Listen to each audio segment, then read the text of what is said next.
अस्सलाम वालेकुम, welcome back to my channel. Next है पैकिंग फ्रैक्शन। टॉपिक वन का हमारे पास न्यूक्लियर फिजिक्स। पैकिंग फ्रैक्शन क्या होता है? कह रहा है the ratio of mass excess and the mass number is called packing fraction. Mass number जो होता है आप जानते हैं, और मास एक्सेस मास यानी कि जो मास नंबर से ज़्यादा। लास्ट लेक्चर में हमने डिस्कस किया था मास एक्सेस होता क्या है। वो क्या देखें, हमारे पास एफ इक्वल टू, इसको पैकिंग फ्रैक्शन को एफ से डिनोट करते हैं, डेल्टा एम ओवर एम। हमारे पास डेल्टा एम जो है मास एक्सेस को डिनोट करता है और ये हमारे पास एटॉमिक मास होता है। और हमारे पास डेल्टा एम मास एक्सेस का फार्मूला भी हमने लास्ट लेक्चर में डिस्कस किया था, M A Z negative A over A. यहाँ से हम ए को कॉमन ले लें तो हमारे पास M A Z over A negative one आ जाएगा। ये पैकिंग फ्रैक्शन का फार्मूला आ जाएगा। The value of packing fraction is positive for very light and heavy atom, यानी जो बिल्कुल लाइट एटम है या बिल्कुल हैवी एटम है उनका एटॉमिक पैकिंग फ्रैक्शन जो होता है पॉजिटिव होता है। बाकी जो इंटरमीडिएट होते हैं यानी कि हैवी हैवी एलिमेंट से ज़्यादा और लाइट एलिमेंट से ज़्यादा, हैवी एलिमेंट से कम, तो negligible for the atom in the intermediate region, negligible होता है पैकिंग फ्रैक्शन बेसिकली एक नंबर काउंट होता है। ये भी atomic mass, atomic number, mass excess की तरह।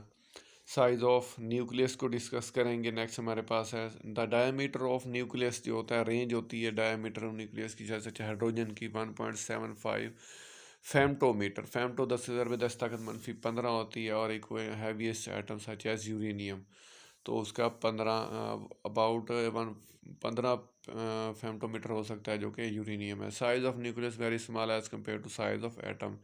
The radius of atom is 10⁻⁵ time greater than the radius of nucleus. Nucleus के रेडियस से जो रेडियस एटम होता है वो ज़्यादा होता है।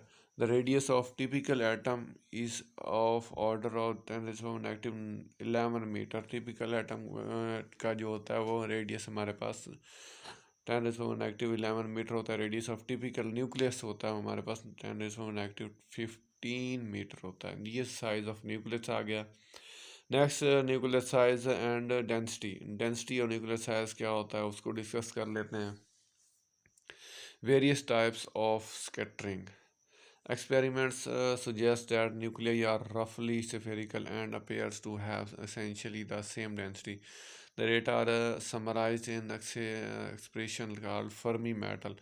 हमारे पास फर्मी जो है मॉडल, उसका फार्मूला R = R0। ए इंस्टम आर क्या है, रेडियस नंबर होता है, और R0 हमारे पास कांस्टेंट होता है 1.2 फेमटोमीटर के।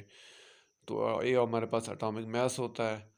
The assumption of constant density leads to, जो कांस्टेंट डेंसिटी assumption की जाती है हमारे पास, वो रो एन से 2.3 × 10⁻17 kilogram per metre cube. The positive the more definite information about nuclear size come from electron scattering. Electron scattering हमने पढ़ लिया है सेकेंड ईयर में। इलेक्ट्रॉन स्कैटरिंग क्या होता है, जब लाइट फॉल करती है इलेक्ट्रॉन पर तो लाइट स्कैटर होती है।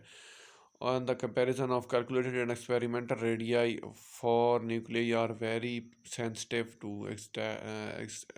exact onset of overlap between the probability जो होती है particle of nuclear matter की। These comparison have made it clear that there is a tail where the density of nuclear matter decrease towards zero की तरफ decrease हो जाती है, जैसे कि essentially आपको डायग्राम में दिखाया जा रहा है।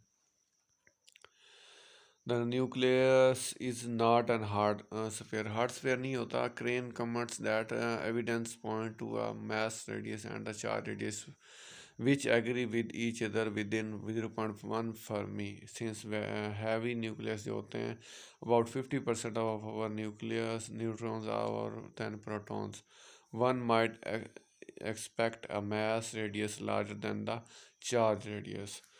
वन कह रहा है one can visualise the proton being push towards outside. अगर प्रोटॉन को आउटसाइड पुश किया जाए तो proton repulsive, and neutron being pulled inward the neutron neutron interactions हो द ऑब्जर्व दैट। क्या ऑब्जर्व करते हैं हम कि result agrees with that one might expect that with this kind of model. I hope आपको क्लियर हो चुका होगा। नेक्स्ट हम देखेंगे nuclear density and neutron force, वो भी देख लेते हैं जी। लास्ट वन है पॉइंट इसका। न्यूक्लियर डेंसिटी क्या होती है, स्ट्रॉन्ग फोर्स क्या होती है। The fact that nuclear density seems to be independent of the details of neutrons number or protons number of implies that forces between the particle is essentially the same no matter the proton and neutron density जो होती है हमारे पास neutron की, वो हम density diameter ये सब हमने पीछे डिस्कस कर लिया है। फोर्सेस कह रहा है the correlate with other evidence that the strong force the same between any pair of nucleus. जो स्ट्रॉन्ग फोर्स होती है वो हमेशा होती है। ये हमारे पास था nuclear size of nuclear packing fraction. I hope आपको क्लियर हो चुका होगा।